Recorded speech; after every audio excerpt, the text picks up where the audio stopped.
use them, buy them. We don't want the dog to know that the handler will do nothing to hurt them.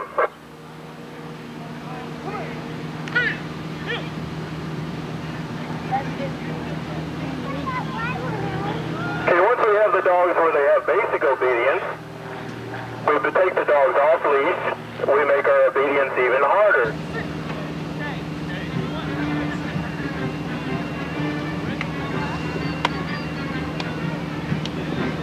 See, not only the dogs and the handlers screw up, the guy giving the command does it too.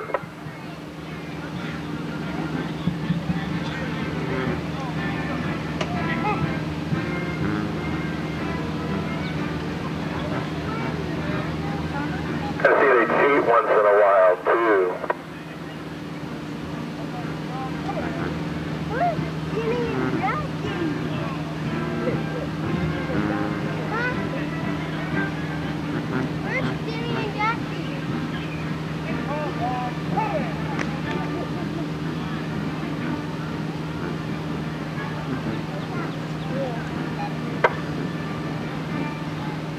Okay, our dogs are all trained for us by the Department of Defense Dog Center at Lackland Air Force Base in San Antonio, Texas.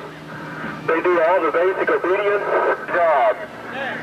If we have a subject that approaches us on the street, he just wants to ask the police officer a question or something like that, the dog will make no aggressive move toward that.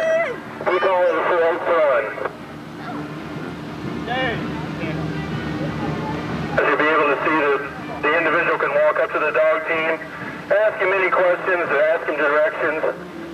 I understand Sergeant Rossi wants to know where the general lease day show is.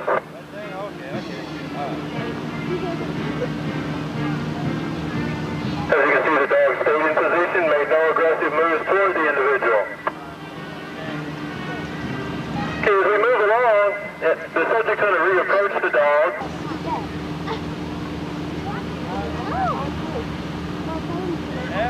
Want me?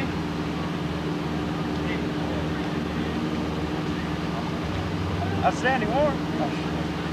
Hey. Once he flees, the handler commands the dog to attack, and the dog hounds on no matter what the individual does to him. He can kick, bite, pull, and the dog holds on. Showing the dog. Once the commander release out, the dog returns to the handler. Being military policemen working dogs, we have one advantage over a regular policeman. If a policeman fires his gun at a subject, he cannot recall that bullet.